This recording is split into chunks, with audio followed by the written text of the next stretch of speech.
At my wife's dad's birthday party, my name tag said the disappointment. My wife and everyone laughed. Well, it's true. So I stood up, clinked my glass, and said, I'd like to make a toast to the last time you'll ever see me. My wife choked, but the real shock came when I walked out the door and left behind one final. Let me tell you what it's like to be worth 9 figures and still feel like the help. My name is Gavin Mercer, and I'm 34 years old, which in startup years makes me practically ancient, but in family money years makes me the kid who got lucky with computers. I'm the founder and CEO of LexPilot, a legal tech SaaS platform that uses AI and machine learning to automate due diligence, contract review, and compliance workflows for law firms and in-house legal teams. We closed our Series B round 6 months ago. $42 million, led by Andreessen Horowitz with participation from General Catalyst and a handful of strategic angels who actually understand what we're building. My personal portfolio reads like a diversified hedge fund wet dream.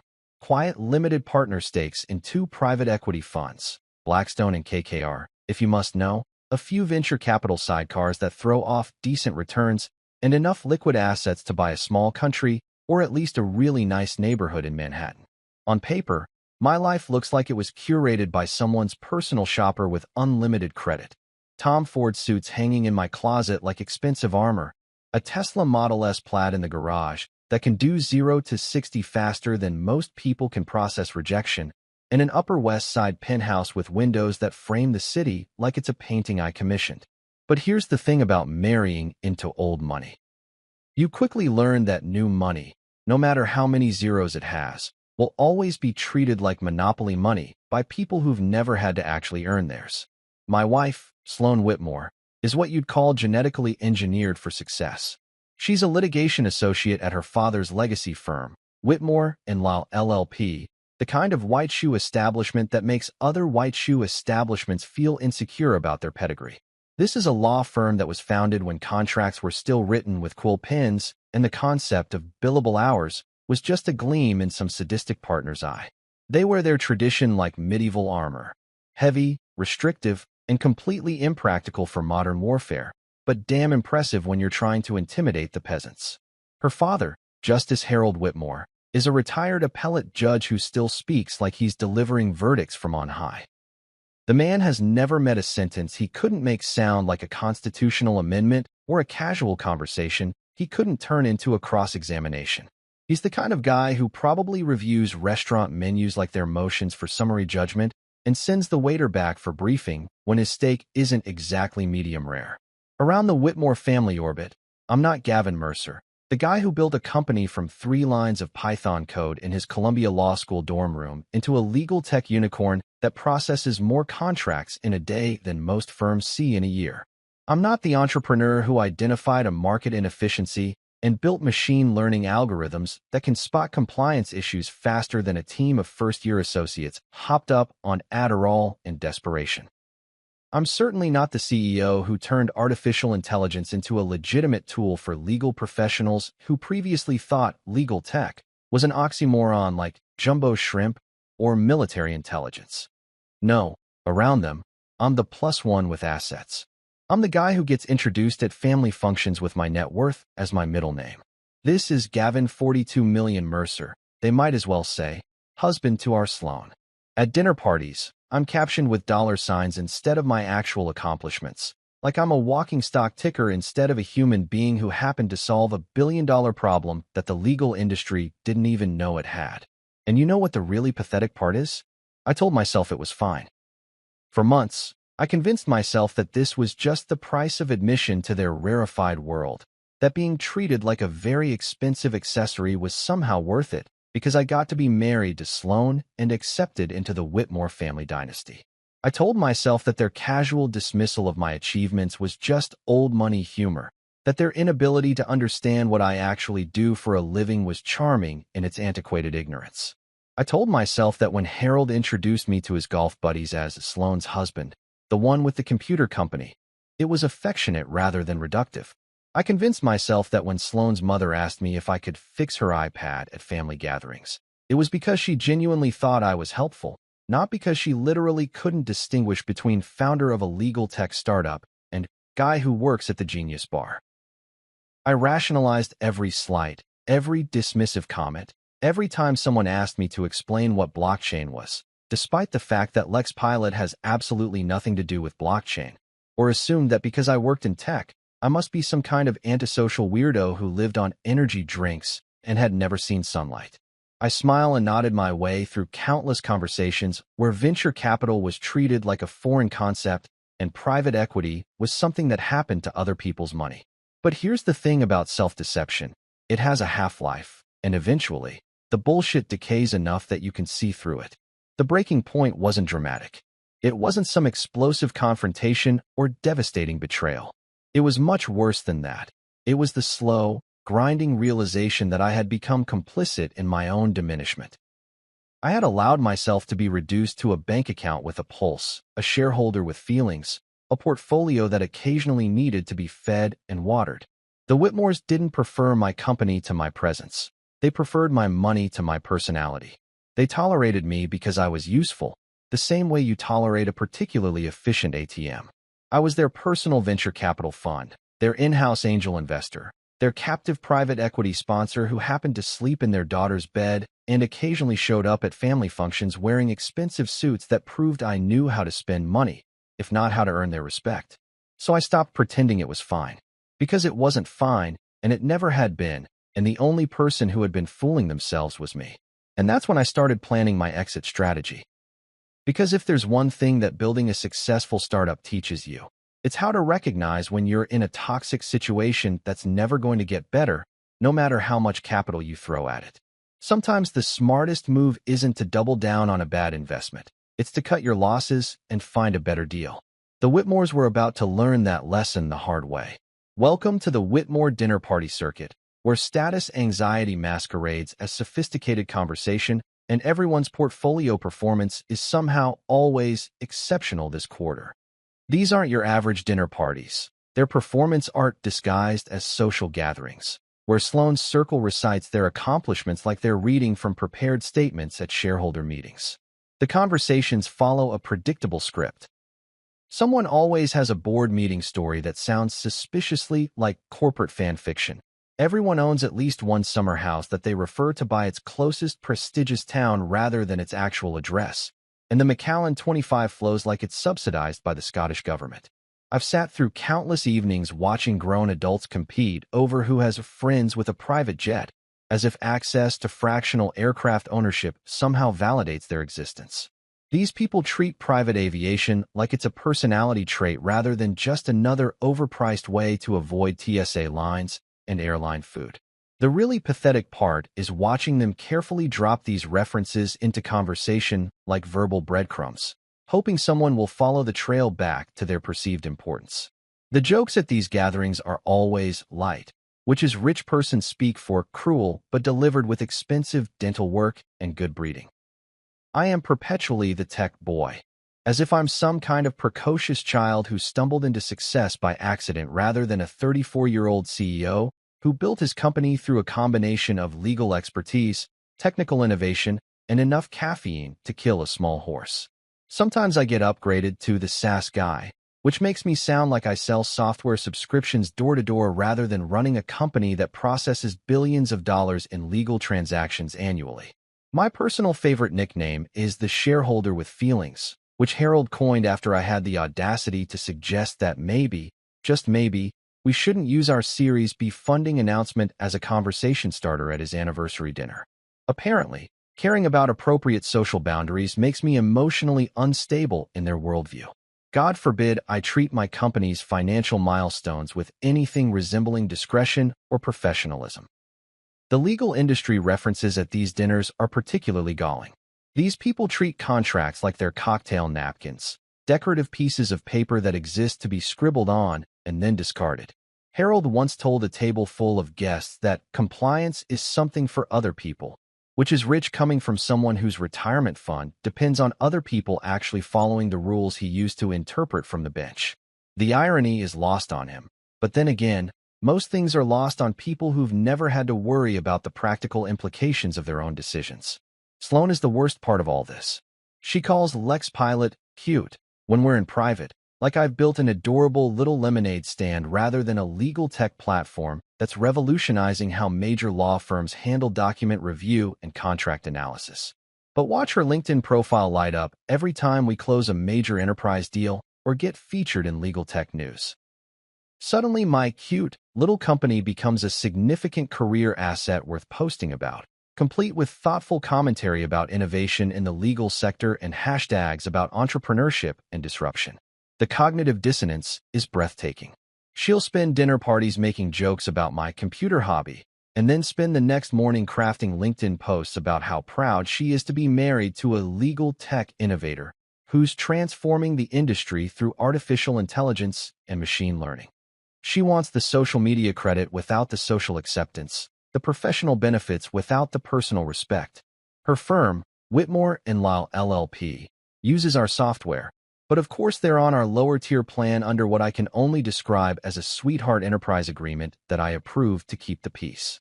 They get a discount that would make our CFO Priya and weep actual tears if she knew the full extent of it. We're talking about a white shoe law firm with partners who bill $1,200 an hour getting access to cutting-edge legal technology for less than what most mid-sized firms pay. It's corporate charity disguised as family loyalty, and I've been enabling it for months because I thought it would somehow earn me points in their twisted scoring system. The truth is, the Whitmores prefer my money to my presence. They tolerate my company because my bank account throws off enough heat to warm their cold, judgmental hearts. But given the choice between having me at dinner or just having access to my assets, they'd pick the assets every single time. I'm like a particularly lucrative trust fund that happens to have opinions and feelings, useful for funding their lifestyle, but inconvenient when it comes to actual human interaction. I learned to smile and sign, which is probably the most pathetic admission I can make. I became a human autopen, mechanically approving their requests and financing their whims while they systematically dismantled my self-respect one dinner party at a time. I funded Harold's fishing trips to Alaska, underwrote Sloane's mother's charity galas, and quietly transferred money into family accounts whenever someone had a temporary cash flow situation that somehow never seemed to resolve itself.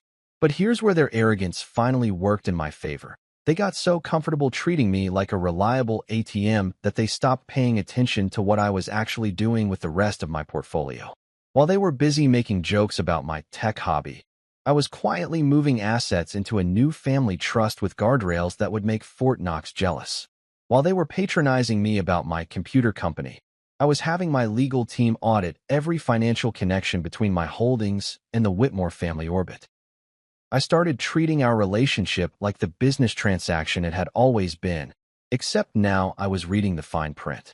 Every shared account got scrutinized, every joint investment got reviewed, every casual financial favor got documented and categorized. I brought the same analytical approach to my personal life that I used to build LexPilot, systematic, thorough, and completely focused on identifying inefficiencies and potential vulnerabilities. The irony is delicious. They created their own worst nightmare by treating me like I was just a wallet with a pulse. They taught me that our relationship was transactional, that affection was conditional, and that respect had to be purchased rather than earned. They gave me a masterclass in emotional cost-benefit analysis, and now I was ready to graduate. What they didn't realize is that when you treat someone like a business partner rather than a family member, you give them permission to start thinking like a business partner. And business partners, unlike family members, have exit strategies. Nothing says family celebration quite like your wife asking you to sponsor her father's birthday party, as if Harold's 70th trip around the sun requires corporate underwriting rather than, actual family contribution. Sloane approached me about Harold's milestone birthday with the casual entitlement of someone who's never had to check her bank balance before making a purchase. She didn't ask if I wanted to help pay for the party. She asked me to sponsor it, which is corporate speak for pay for everything while getting none of the credit. The venue alone was going to run $48,000, which is more than most people make in a year, but in Whitmore world, that's apparently what constitutes intimate family gathering money. The location was some glass and brass monument to excess in Midtown Manhattan, the kind of place that charges by the square foot of marble and considers anything under 5 figures to be a casual weekday lunch budget. This wasn't a restaurant or even a private club. This was a curated experience designed specifically for people who need their wealth to be visible from space. The kind of venue that has its own sommelier, its own florist, and probably its own therapist for guests who suffer anxiety attacks from being surrounded by so much ostentatious luxury. I paid the vendor through Arcadia Holdings LLC, one of my special purpose vehicles that I typically use for hospitality investments and real estate deals. It seemed cleaner that way, more businesslike, more professional, more like the corporate sponsorship arrangement that Sloane had explicitly requested rather than the family contribution she was pretending it was. Plus, running it through an LLC meant I had documentation, receipts, and a paper trail that would make my accountant happy and my lawyers even happier. For the occasion, I wore my best Tom Ford suit, charcoal gray, Italian wool, cut so precisely that it probably qualifies as architectural engineering. This wasn't just clothing. It was armor designed to survive the social battlefield I was about to enter. Sloane wore what I'd come to recognize as her courtroom smile, the one she reserves for hostile witnesses and opposing counsel. Except tonight, she was wearing it for her own husband. That should have been my first clue about how the evening was going to unfold. The Whitmores arrived at the party like they were making a grand entrance at their own press conference. Harold worked the room with the practiced efficiency of a politician running for re-election, shaking hands like he was still delivering verdicts from the bench and dispensing wisdom like he was getting paid by the platitude. His retirement clearly hadn't diminished his appetite for being the center of attention. If anything, it had concentrated it into a more potent form of judicial narcissism. Sloane's cousin Chandler was already 3 drinks deep and bragging about some sure thing acquisition his hedge fund was supposedly orchestrating. The way he described it, you'd think he was personally responsible for orchestrating the next great corporate merger rather than being a mid-level analyst who probably spends most of his time updating PowerPoint presentations and fetching coffee for actual decision-makers. But confidence is hereditary in the Whitmore family, along with an impressive ability to inflate minor professional responsibilities into world-changing achievements. Her sister Brielle had apparently appointed herself CFO of her boyfriend's startup, which was hilarious considering the boyfriend's startup was a social media app that helped people find the best brunch spots in their neighborhood. She kept talking about how they were waiting for the VC term sheet to hit, as if Sequoia Capital and Kleiner Perkins were in a bidding war over their revolutionary brunch location technology. The delusion was almost admirable in its scope and ambition. I found myself gravitating toward the bar, where I poured myself a generous glass of Macallan 25-year-old single malt, the good stuff that costs more per ounce than most people spend on groceries in a week. The irony wasn't lost on me that I was drinking whiskey that cost more than many people's rent while surrounded by people who thought my life's work was adorable. I positioned myself by the floor-to-ceiling windows, ostensibly admiring the Manhattan skyline, but actually counting fire escapes like I was planning my own emergency exit strategy. The view from up there was spectacular. Central Park stretched out like an expensive green carpet, and the city lights twinkled below us like someone had scattered diamonds across black velvet. It was the kind of view that real estate agents describe as priceless and charge accordingly, the kind of perspective that's supposed to make you feel successful and accomplished and grateful for your good fortune. Instead, I felt like I was trapped in a very expensive terrarium, on display for people who found me interesting primarily because of my net worth. The glass walls that were supposed to showcase the city's beauty felt more like barriers keeping me contained, keeping me visible but separate from the world I'd actually built outside this rarefied bubble of inherited privilege and casual cruelty. From my position by the window, I had a perfect view of the party's social dynamics. Harold was holding court near the appetizer station, surrounded by retired judges and current partners from various white shoe law firms, all of them nodding sagely as he dispensed legal war stories and judicial wisdom. Sloane was networking with precision, working the room like she was campaigning for something, making sure to hit every important conversation cluster with just the right amount of charm and professional insight. The venue manager kept checking his tablet and nodding approvingly. Everything was running on schedule, the catering was flawless, the service was invisible but impeccable. This was the kind of event that would be referenced for months afterward, the kind of party that becomes part of family lore and social media legend. The $48,000 I'd spent through Arcadia Holdings was buying more than just an evening. It was purchasing a memory, a story, a status marker that would echo through the Whitmore family narrative for years to come. What none of them realized was that I wasn't just observing the party, I was studying it. Every conversation, every casual reference to family business, every offhand comment about assets and investments was being cataloged and analyzed. I was treating this like market research, gathering intelligence about the people who had spent months treating me like a very expensive pet. The Macallan was smooth and smoky, with notes of leather and oak that reminded me of old law libraries and serious conversations. It was the kind of whiskey that demanded respect, that rewarded patience and attention. Unlike the company I was keeping. You know that moment in every corporate restructuring when someone finally says the quiet part out loud? When all the polite euphemisms and careful diplomatic language get stripped away, and you're left staring at the brutal truth in Times New Roman font. That's what happened when I walked past the entrance table and saw the name tags. The setup was elegant, as you'd expect from a $48,000 venue. Crisp, white linen tablecloth, probably Egyptian cotton or some other thread count status symbol. Little crystal bowls filled with mints that nobody would eat, but everyone would admire. And there, arranged in neat rows like a corporate org chart made flesh, were the evening's name tags. Each one a carefully crafted piece of family branding designed to remind everyone exactly where they stood in the Whitmore hierarchy. Harold, the judge, was positioned at the head of the table, naturally, because even in retirement, Harold couldn't resist the gravitational pull of judicial authority. The parenthetical wasn't just descriptive. It was a title, a brand, a reminder that this man had spent decades making decisions that other people had to live with. In Harold's world, being called judge isn't just professional courtesy, it's a lifestyle choice. Sloane, the star, made me pause and read it twice. The star, not the lawyer, or the associate, or even the daughter, the star.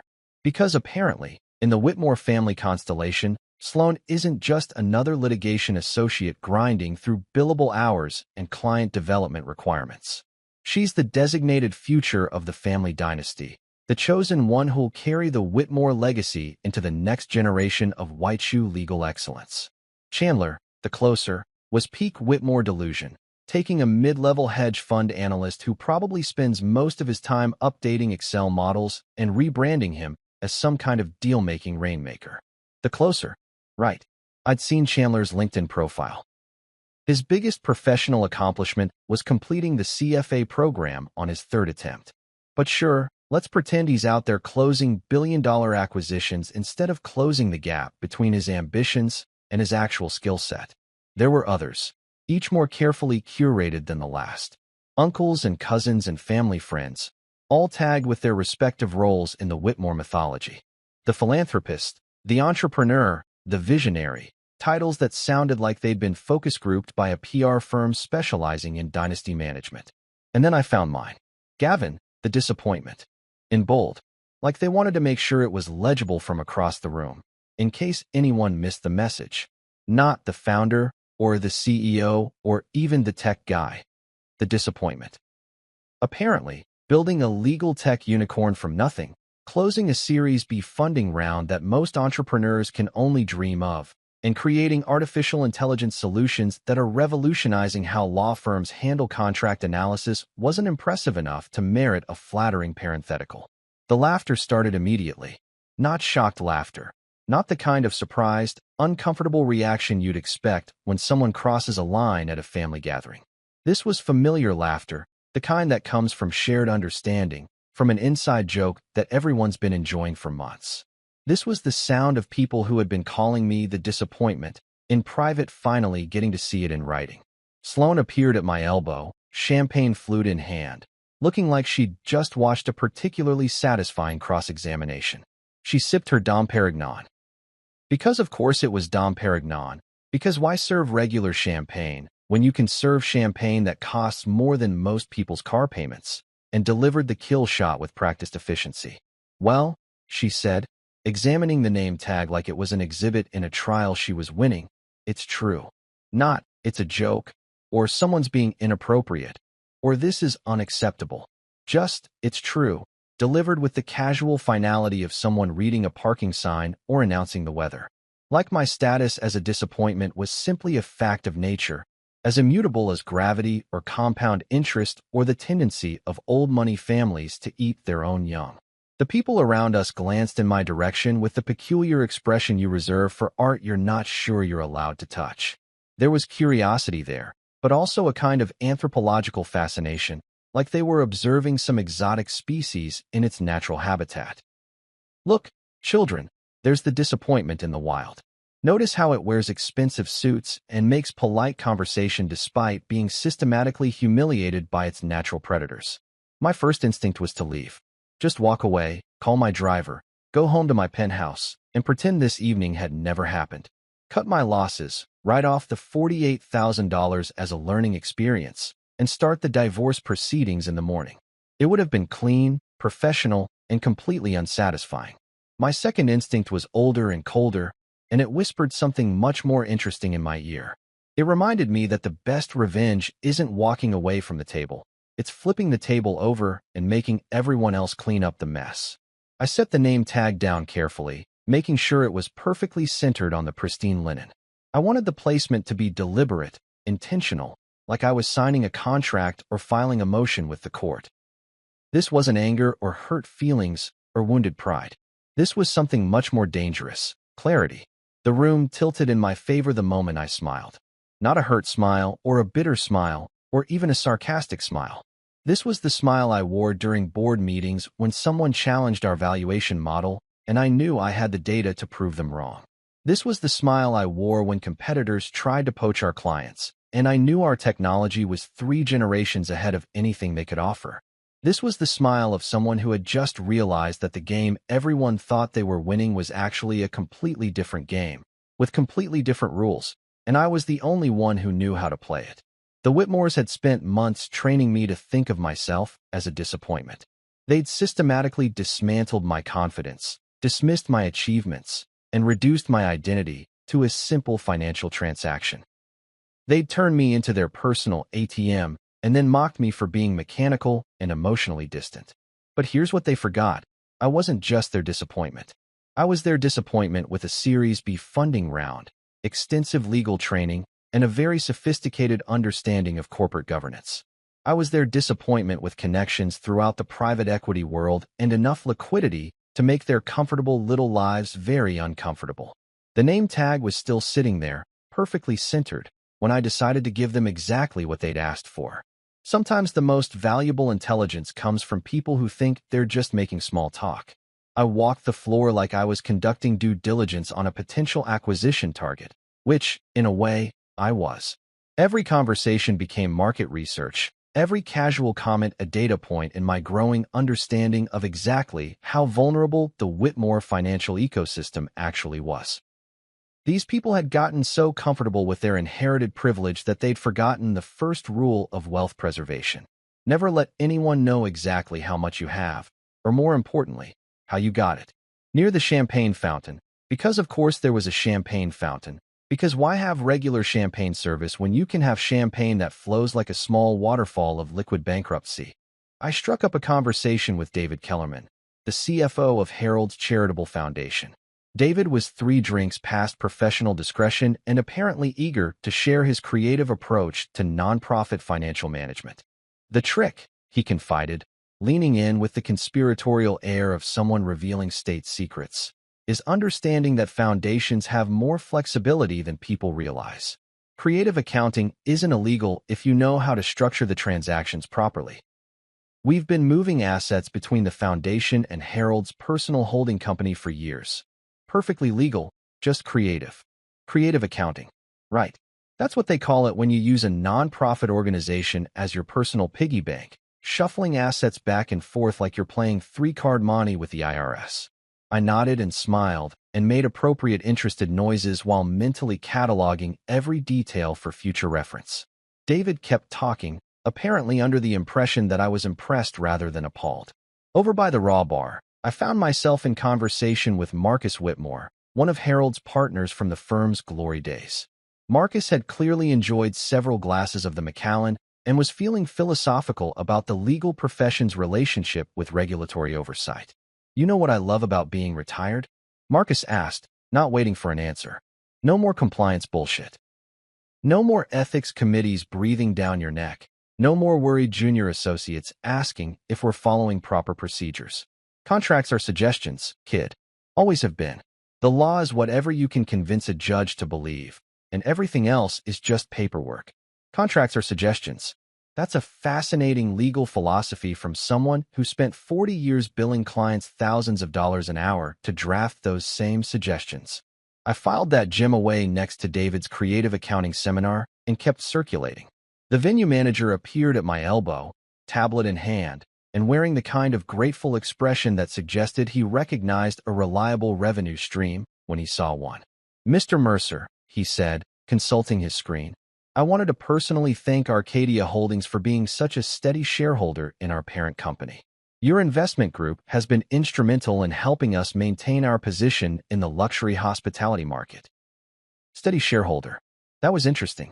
I'd invested in the venue's parent company about 18 months ago through one of my hospitality-focused LLCs, but I hadn't realized how significant that stake had become until the venue manager started treating me like his personal patron saint. It's amazing how much more forthcoming people become when they realize you're not just a customer. You're an owner. "Always happy to support quality hospitality ventures," I replied, which was true enough. What I didn't mention was that my support came with certain governance rights that the venue manager probably wasn't fully aware of. Board seats, financial reporting requirements, the ability to call special shareholder meetings. All very boring corporate machinery that most people ignore until someone decides to use it. Near the dessert station, Sloane's friends were having the kind of conversation that makes legal ethics professors wake up in cold sweats. They were discussing their recent cases with the casual indifference of people who've never had to worry about professional consequences, dropping client names and case details like they were discussing weekend plans rather than confidential attorney-client communications.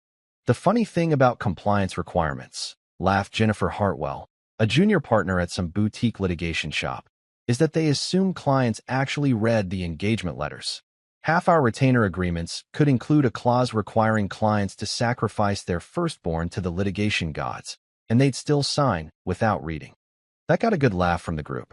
Everyone seemed to think that professional responsibility rules were more like professional responsibility suggestions, guidelines for people who lacked the sophistication to understand when rules didn't really apply to them. It was breathtaking in its casual arrogance and absolutely invaluable from an intelligence-gathering perspective. "Speaking of engagement letters," chimed in Sarah Chan, an in-house counsel for some mid-sized investment firm, "my CEO keeps asking if your AI can write our motions for us. I keep telling him that artificial intelligence can't fix bad facts, but he seems to think technology is magic." They all turned to look at me expectantly, waiting for some kind of tech bro wisdom about how machine learning was going to revolutionize the practice of law. Instead, I gave them exactly what they expected, a politely self-deprecating response about the limitations of current AI technology and the irreplaceable value of human legal judgment. What I didn't tell them was that Lex Pilot's newest version could absolutely identify the kind of sloppy legal work they were describing, and that our compliance monitoring features were specifically designed to catch the kind of casual rule-bending they'd been joking about all evening. As the evening progressed, I found myself thinking about the last 18 months of my life with the kind of analytical clarity that comes from finally having enough information to make informed decisions.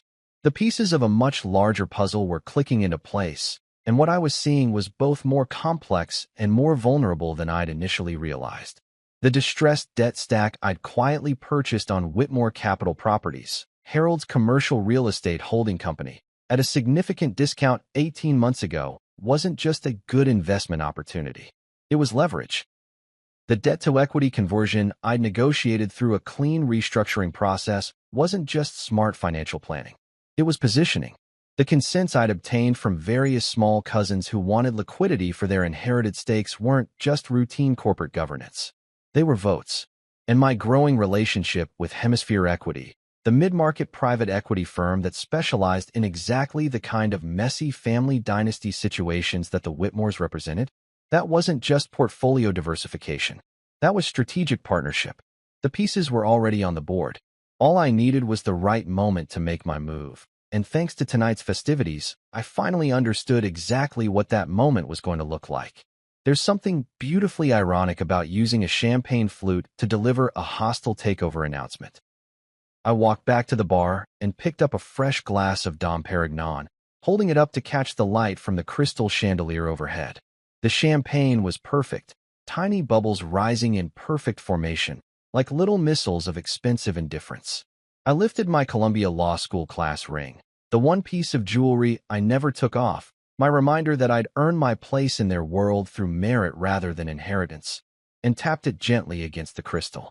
The sound cut through the party chatter with surgical precision, not loud enough to be rude, but clear enough to command attention from everyone in the room. Conversations died mid-sentence. Heads turned. The Whitmore family social machinery ground to a halt as everyone waited to see what the disappointment had to say. To Harold, I began, my voice carrying easily across the room with the kind of courtroom projection they teach you in trial advocacy class, who taught me that appearances are not the same as agreements, and that loyalty without mutual consideration is just an unwritten contract no sane person should sign. A few scattered laughs rippled through the crowd, the nervous kind of laughter that happens when people aren't quite sure if they're witnessing humor or homicide. Harold's eyes narrowed slightly, but he maintained his judicial composure, probably assuming this was just another case of his son-in-law trying too hard to fit in with lawyer humor. Sloane rolled her wrist in that dismissive gesture she'd perfected during law school moot court competitions, the one that said, "How pedestrian," without requiring actual words. The beautiful thing about being underestimated is that people stop paying attention to the substance of what you're saying because they're so focused on dismissing the messenger. Harold was probably running my words through his internal legal analysis engine, looking for the kind of obvious rhetorical weaknesses that would allow him to deliver a devastating comeback. Sloane was likely calculating how much social damage control she'd need to do after her husband finished embarrassing himself in front of her family's professional network. What neither of them realized was that I wasn't making small talk. I was delivering a closing argument. And to my wife, I continued, raising the glass higher and letting my voice carry just a hint of the ice that had been accumulating in my chest for months, who believes I'm a disappointment. The laughter died completely. The room got quiet in that particular way that happens when a social gathering suddenly realizes it's about to witness something that can't be taken back. I could feel the collective intake of breath, the social media sensors going off in people's heads as they started calculating whether they were about to see something worth recording or something they'd rather forget. Sloane's face shifted from dismissive amusement to something approaching concern, but she was still operating under the assumption that this was just wounded pride talking, that her disappointment of a husband was finally having the emotional breakdown she'd been expecting for months. Harold maintained his judicial poker face, but I caught the slight tightening around his eyes that suggested he was starting to recognize that this might not be the kind of toast he'd been anticipating. "Tonight, I agree," I said, and watched Sloane's expression shift from concern to confusion to something that might have been the first stirring of actual fear, with one edit. The pause was everything. In that silence, I could feel the room's energy changing, the social dynamic shifting from polite attention to genuine curiosity. These people were used to family drama. Every wealthy family has its share of public meltdowns and private scandals. But there was something about my tone that suggested this wasn't going to be your typical rich person temper tantrum. "I'm a disappointment to your expectations," I clarified, letting each word land with the precision of a well-drafted contract clause, not to my obligations. Now Harold's poker face was slipping. He was a retired appellate judge, which meant he'd spent decades listening to lawyers make arguments, and his judicial instincts were finally picking up on the fact that this wasn't an emotional outburst. This was a prepared statement. This was advocacy. This was someone who knew exactly what they were doing and had thought through every possible response and counterargument. Sloane had gone completely still, her champagne glass frozen halfway to her lips. The social machinery that normally governed her responses had short-circuited because she couldn't categorize what was happening. Was this a fight? Was this a breakdown? Was this some kind of elaborate joke that she wasn't getting? Her litigation training was screaming at her that something was very wrong, but her personal experience with me, months of treating me like a reliable ATM with personality disorders, had convinced her that I wasn't capable of this kind of strategic thinking. "So here's my last gift," I said, raising the champagne flute until it caught the light like a beacon, a clean exit. The venue manager had stopped pretending to check his tablet. The catering staff had abandoned all pretense of being invisible and were openly staring. Even the background music seemed to have gotten quieter, as if the sound system itself was leaning in to hear what came next. "To the last time you'll ever see me." I held the glass there for another beat, letting the words settle into the room like sediment in expensive wine. The silence was perfect, not uncomfortable, not awkward, just complete. It was the kind of silence that happens in boardrooms when someone announces a merger, or in courtrooms when a verdict gets read, or in any situation where everyone suddenly realizes that the world has just changed in some fundamental way. Harold's face had gone through several color changes, settling on something between judicial outrage and genuine shock. Sloane looked like she'd been slapped with a brief she hadn't expected. The rest of the family was performing various stages of social processing, some still trying to figure out if this was supposed to be funny, others beginning to understand that they'd just witnessed something that was going to require extensive post-party analysis and damage control. I set my champagne glass down on the nearest surface with the kind of gentle precision that corporate raiders use when they're placing hostile takeover bids on conference tables. Not dramatic, not angry, just final. Then I smiled the way litigators do when they already have the exhibits that prove their case, turned toward the exit, and started walking away from the last $48,000 I would ever spend on these people. The gift table was positioned strategically near the exit, a crystal-laden shrine to Harold's accumulated decades of judicial wisdom and family patriarch status. Expensive crystal bowls overflowing with congratulatory cards from legal luminaries, wrapped boxes that probably contain the kind of luxury items you give to someone who already owns everything, and elaborate floral arrangements that cost more than most people's monthly rent. Into this monument to wealth and tradition, I placed a single plain white envelope. No ribbon, no bow, no expensive wrapping paper, just clean white bond paper with Justice Harold Whitmore written across the front in my precise handwriting. The kind of envelope that attorneys use for formal legal correspondence, the kind that immediately signals that whatever's inside isn't a birthday greeting or family sentiment. Inside were 4 documents and a key card, each one representing months of careful planning and legal preparation that the Whitmores had been too busy patronizing me to notice. While they were making jokes about my tech hobby and treating me like their personal venture capital fund, I'd been conducting what amounted to a forensic audit of their entire financial ecosystem. While they were calling me the disappointment, I'd been systematically acquiring leverage over every asset they thought they controlled. The first document was a unanimous written consent of the majority shareholders for Whitmore Capital Properties, LLC, Harold's commercial real estate holding company and the cornerstone of the family's generational wealth. Effective at 12:01 a.m. the following day, the board of directors would be completely reconstituted under the terms of the operating agreement that Harold himself had drafted 3 years earlier. My special purpose vehicle, Arcadia Holdings, along with our strategic partner Hemisphere Equity, would be appointing 2 new directors to a 3-person board, giving us effective control over every major business decision. The beauty of it was that everything was completely legal. More than legal, it was elegant. When I'd quietly purchased the distressed debt stack on Whitmore Capital Properties 18 months ago, I hadn't just bought debt. I'd bought conversion rights, board appointment rights, and voting control triggers that would activate the moment certain financial covenants were breached. Harold had signed off on the debt restructuring personally, probably assuming that his son-in-law was just making a smart investment play rather than engineering a perfectly legal corporate coup. The second document was a notice of assignment and acceleration regarding the senior debt on the Whitmore family's crown jewel, their midtown office tower that housed Whitmore and Lyle LLP and generated the rental income that funded Harold's comfortable retirement lifestyle. That debt, which had been quietly sold and transferred through a series of perfectly routine commercial transactions, was now owned by Arcadia Holdings. And due to several technical covenant breaches that Harold's creative accounting had inadvertently triggered, the entire principal balance was now immediately due and payable. The acceleration clause was a thing of beauty. It had been sitting there in the original loan documents like a loaded gun that nobody expected would ever be fired.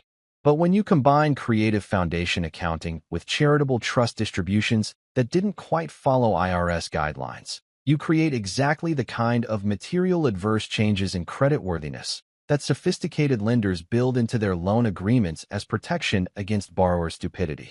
The third document was perhaps my personal favorite, a vendor termination and license non-renewal notice for LexPilot's enterprise agreement with Whitmore and Lyle LLP. After months of providing cutting-edge legal technology at below-market rates as a family courtesy, we were terminating their sweetheart deal due to repeated compliance failures and unpaid overages that had been accumulating in their account, like interest on a credit card they'd forgotten they owned. The compliance failures were real and well-documented. Harold's firm had been using our contract analysis tools to review documents for clients without maintaining proper data security protocols, violating both our terms of service and several professional responsibility rules that govern how law firms handle confidential client information. They could stay on our platform if they wanted, but they'd be paying rack rates like everyone else, and they'd need to complete our full compliance certification process before we'd restore their access to the premium features that had been making their associates look competent. The fourth document was the one I'd been looking forward to drafting for months, a separation agreement and prenuptial agreement enforcement notice addressed to my dear wife Sloan. Every credit card would be canceled by close of business. The Tesla would be returned to the leasing company that technically owned it. Her access to the Upper West Side penthouse would be revoked by Monday morning, along with her keys to the Hamptons house and her authorization to use the private banking services that had been making her lifestyle possible. No alimony. The prenuptial agreement we'd signed 3 years ago was ironclad, drafted by the best matrimonial attorneys that Harold's referral network could provide. The same legal thoroughness that had been designed to protect the Whitmore family assets in case of divorce was now protecting my assets from the Whitmore family. The fair asset schedule attached to the separation agreement laid out exactly what Sloan would be walking away with. Her personal belongings, her law school debt, and her salary from a job that was about to become significantly more difficult without access to the legal technology that had been subsidizing her productivity. The key card was the final touch, building access credentials for the new property management company that would be taking over the Whitmore office tower once the debt acceleration was complete. The Whitmores would receive 48 hours notice before the locks were changed, which was more courtesy than required under the loan documents, but exactly the kind of professional consideration that would make the transition seem businesslike rather than personal. Every document was time-stamped by our corporate legal team, notarized by a licensed notary public, and prepared in accordance with New York State commercial law and federal securities regulations. This wasn't revenge. Revenge is emotional and sloppy and vulnerable to legal challenge. This was corporate governance, executed with the same precision and attention to detail that had built LexPilot into a legal tech unicorn. I left the envelope next to the monogrammed cake knife, positioned so that Harold would see it immediately when he went to cut his birthday cake. The symbolism wasn't accidental. While he was celebrating another year of his comfortable, entitled existence, he'd be simultaneously discovering that the legal and financial foundation of that existence had just shifted beneath his feet, like continental drift compressed into a single evening. The envelope sat there like a white flag of surrender, except I was the one who had been surrendering for months, and now it was their turn. The Manhattan air hit my face like a cleansing breath of freedom as I stepped out of that glass and brass monument to inherited privilege. For the first time in months, I felt like I could actually breathe without someone monitoring my oxygen consumption for billing purposes. I pulled out my phone and speed-dialed Priya Anand, my CFO, and the most ruthlessly efficient financial professional I've ever had the privilege of working with. Priya had been expecting this call. We'd spent weeks preparing for what we diplomatically referred to as Operation Clean Break in our planning sessions. She answered on the first ring, which meant she was already at her computer with our predetermined playbook loaded and ready for execution. Go, I said, which was the only authorization she needed to unleash 18 months of careful corporate planning. Within minutes, Priya was running the most comprehensive financial separation protocol that our general counsel had ever drafted.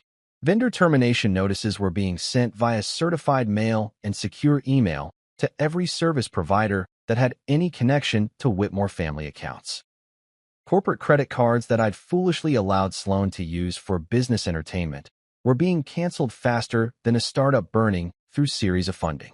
Shared bank account authorizations were being revoked with the kind of surgical precision that would make a hostile takeover specialist weep with joy.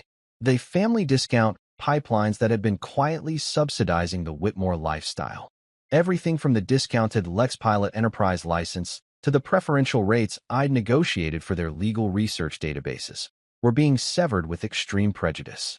Every financial connection between my carefully built business empire and their trust fund ecosystem was being cauterized like a surgical wound that needed to heal cleanly. My phone started buzzing with automated alerts that told the story of a financial empire being systematically dismantled in real time. Board confirmation emails from Whitmore Capital Properties, where our predetermined shareholder consent was now officially filed and recorded. Wire transfer receipts showing the debt acceleration proceeds being moved into escrow accounts managed by our corporate attorneys. Calendar invitations for an 8 a.m. board meeting at Whitmore Capital Properties, where Hemisphere equity partner Lucas Grant and I would be formally taking control of Harold's commercial real estate empire. Change of control notification emails were flooding in from every investment vehicle that had any connection to Whitmore family interests.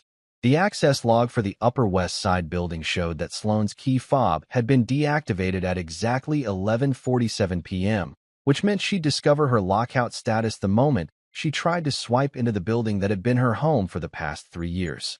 I slid into my Tesla Model S Plaid, the one piece of automotive excellence that would be staying with me, since I'd been smart enough to lease it through one of my holding companies rather than letting it become part of our joint marital assets. The dashboard screen lit up immediately, displaying my face in its dark reflection like a witness to my own transformation. The car had been programmed to recognize my biometric data, which meant it would never accidentally grant access to anyone else, regardless of their previous relationship to the vehicle's primary user. The drive back to my penthouse gave me 23 minutes to process what I'd just accomplished and prepare for the inevitable fallout. 23 minutes of Manhattan traffic and classical music to transform myself from disappointed family member to corporate predator. 23 minutes to shed the last vestiges of the person who had been willing to tolerate systematic humiliation in exchange for social acceptance from people who would never actually accept him. Meanwhile, back in that $48,000 venue, the white envelope was being discovered exactly as I'd planned.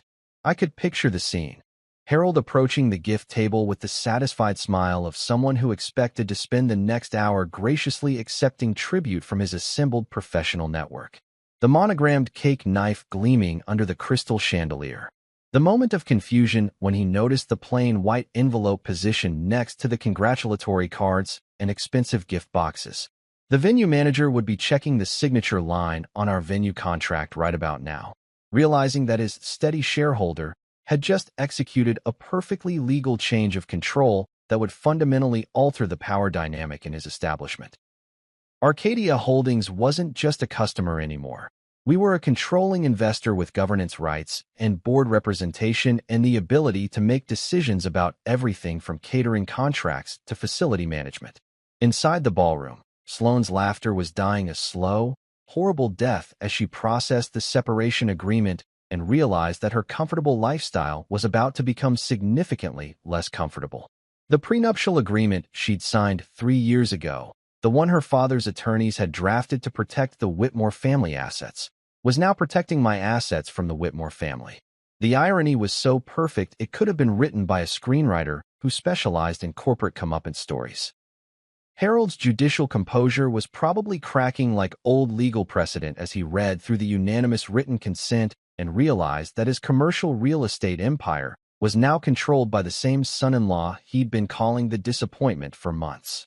The debt acceleration notice would be hitting him like a motion for summary judgment that he couldn't oppose, couldn't appeal, and couldn't negotiate away. Chandler was probably stopping mid-sentence in whatever acquisition fantasy he'd been spinning, finally understanding that his family's financial foundation had just shifted beneath his feet like quicksand disguised as bedrock. Brielle's startup CFO ambitions were about to collide with the reality that her family's venture capital connections had just been severed along with everything else. The compliance failures at Whitmore and Lyle were about to become very expensive very quickly. Without their discounted access to LexPilot's contract analysis tools, their associates would be back to manual document review and traditional due diligence processes that would triple their research time and quadruple their error rates. Their competitive advantage in the legal marketplace, the advantage that had been subsidized by my technology and my goodwill, was evaporating faster than startup equity in a bear market. My phone buzzed with a text from Priya. All systems green. Corporate separation complete. Tomorrow's board meeting confirmed for 8 a.m. Legal counsel standing by for anticipated pushback. Welcome to your new life, boss. Welcome to my new life indeed. A life where I wouldn't be anyone's disappointment, anyone's ATM, or anyone's +1 with assets. Just Gavin Mercer, founder and CEO, with a clean balance sheet and a completely restructured family situation. I woke up at 6 a.m. to the sound of my phone buzzing like an angry hornet trapped in a corporate law textbook. 17 missed calls, 43 unread texts, and enough email notifications to crash a server. The Whitmore legal machine had apparently spent the night trying to figure out how to reverse engineer a perfectly executed corporate restructuring. And based on the increasingly desperate tone of their communications, they were discovering that good legal work is very difficult to undo. By the time I'd finished my first cup of coffee, single-origin Ethiopian beans that cost more per pound than most law school textbooks, Whitmore and Lyle LLP had already sent 4 different emails with variations on the theme of "We reserve all rights." Each message was more legally verbose than the last, as if they thought they could intimidate me through sheer volume of legalese. The final email was a masterpiece of law firm bluster, complete with citations to cases that had nothing to do with our situation and threats of legal action that would have been impressive if they weren't so obviously desperate. I replied exactly once. So do I. 2 words. No legal citations, no detailed explanations, no elaborate justifications for my actions. Just a simple acknowledgement that I also reserved all rights, including the rights I'd already exercised, the rights I was continuing to exercise, and the rights I plan to exercise in the future. In corporate communications, sometimes the most powerful response is the one that doesn't waste time explaining itself to people who should already understand the situation. The compliance team at Whitmore and Lyle was apparently having some kind of professional crisis, because they requested an emergency meeting to discuss their temporary access issues with LexPilot's platform. I politely declined their request for a free consultation and offered my services as an hourly consultant at our standard market rates. $7.50 per hour for technical consulting, $1,200 per hour if they wanted legal advice about compliance matters, and $2,000 per hour if they expected me to fix problems that they'd created through their own professional negligence. The beauty of transitioning from family member to service provider is that you get to charge for your time instead of donating it. Amazing how quickly people's attitudes change when your expertise costs them money instead of just their dignity. Sloane's text messages were a fascinating psychological case study in the 5 stages of divorce grief, compressed into digital format and delivered with the manic energy of someone whose comfortable world had just collapsed overnight. The first wave was pure anger.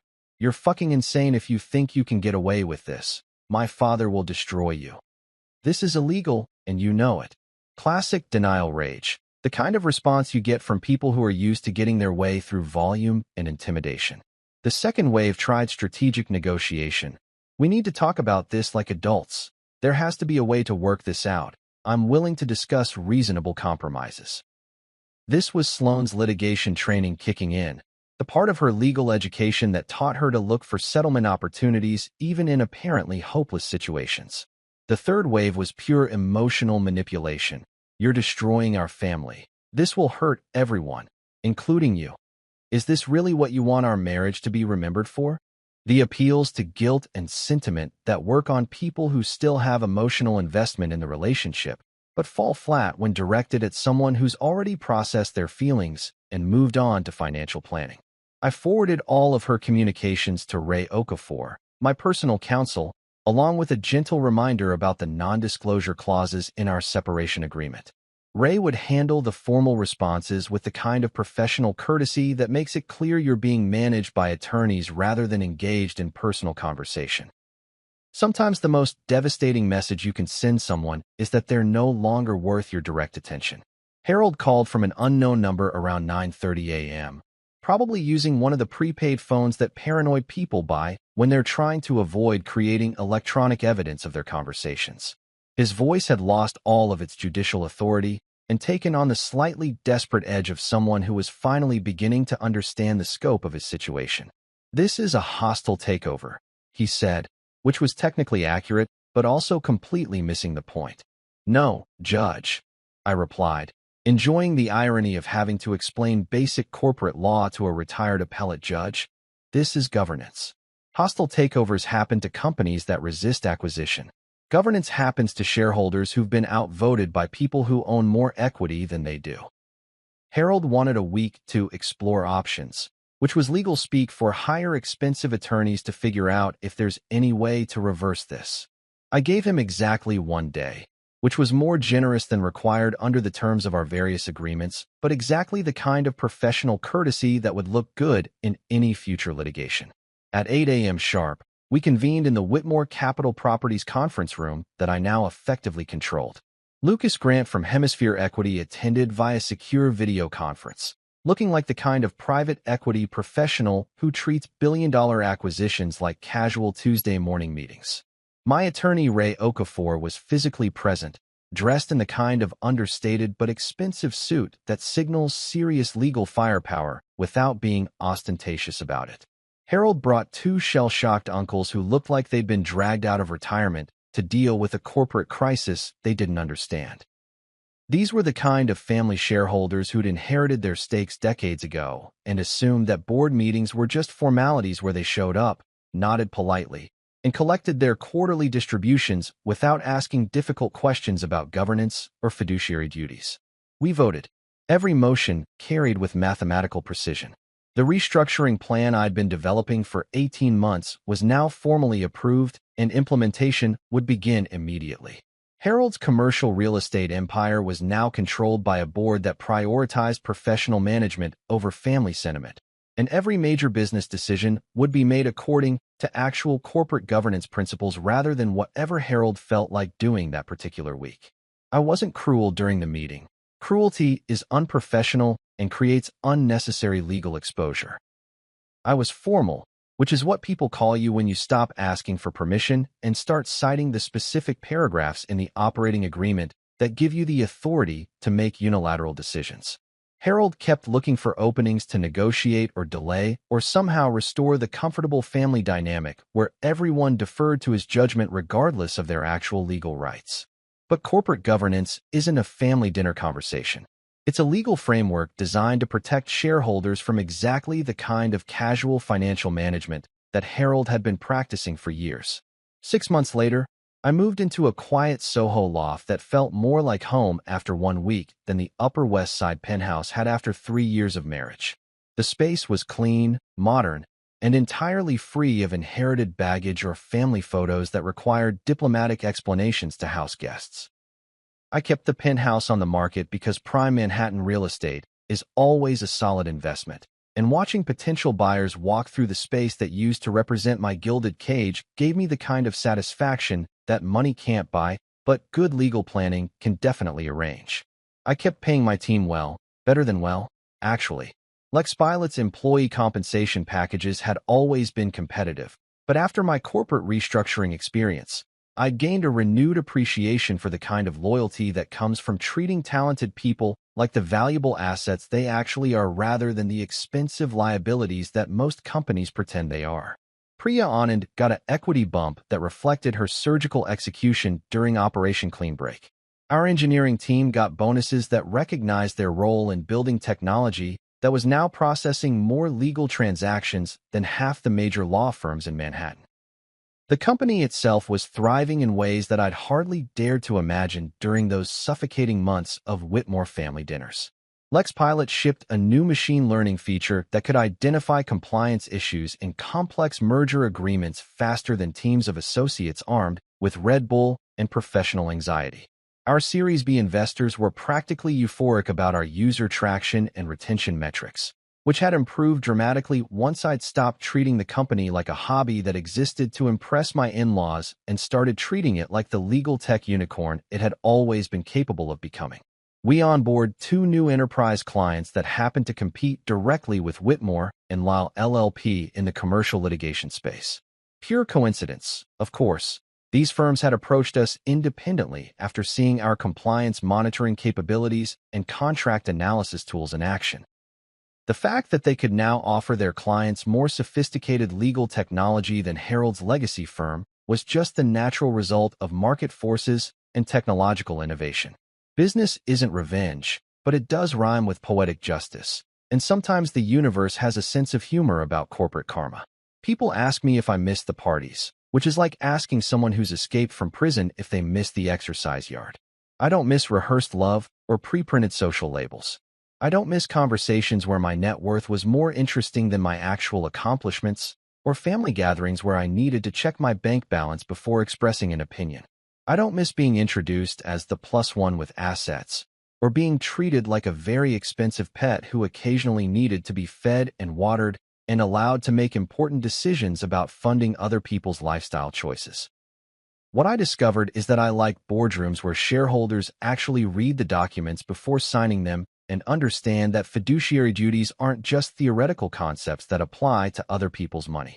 I like family gatherings where people are related by choice rather than accident, and where affection doesn't require a minimum net worth to unlock basic human respect. I like dinner parties where the conversation is about ideas rather than asset portfolios, and where nobody needs to name-drop their private jet access to feel relevant. When Sloane's attorney tried one final push for what they diplomatically called temporary lifestyle support, the prenuptial contract governed the outcome with the same mathematical precision that had governed every other aspect of our separation. The court nodded approvingly at the thorough documentation, the proper legal procedures, and the complete absence of any emotional manipulation or financial gamesmanship. Harold's own attorneys had drafted an agreement so ironclad that their attempts to break it only served to highlight their original legal craftsmanship. Sometimes the best revenge is letting people be defeated by their own competence. The Whitmore and Lyle LLP compliance situation had resolved itself in exactly the way that market forces typically handle businesses that can't adapt to changing technological requirements. Without their subsidized access to cutting-edge legal technology, their associates had been forced to return to manual document review processes that tripled their research time and quadrupled their error rates. Their competitive advantage in the legal marketplace, the advantage that had been quietly subsidized by my technology and my family loyalty, had evaporated faster than a startup's runway in a venture capital winter. Some evenings, I pour myself one finger of Macallan 25-year-old single malt and stand by the floor-to-ceiling windows of my Soho loft, looking out at a city that glows like a massive spreadsheet full of opportunities and possibilities. The whiskey is still excellent, but it tastes better when you're drinking it to celebrate your own achievements rather than to numb the pain of being systematically diminished by people who should have been supporting your success. I think about 4 words that completely changed my life. To the last time. Those words marked the boundary between the person I used to be, the disappointment with feelings who was willing to tolerate emotional abuse in exchange for social acceptance, and the person I became. Someone who understands that truth is a good portfolio strategy because it's diversified, protected, and compounds over time. The legal industry has always been slow to embrace technological innovation, but artificial intelligence and machine learning are revolutionary forces that don't particularly care about tradition or family legacy or the way things have always been done. Lex Pilot's success isn't just a business victory. It's proof that competence and innovation will always eventually triumph over inherited privilege and institutional inertia, regardless of how many generations of judicial authority are backing the status quo. I didn't burn bridges when I left the Whitmore family orbit. Burning bridges is emotional, destructive, and creates unnecessary legal exposure. Instead, I bought the river.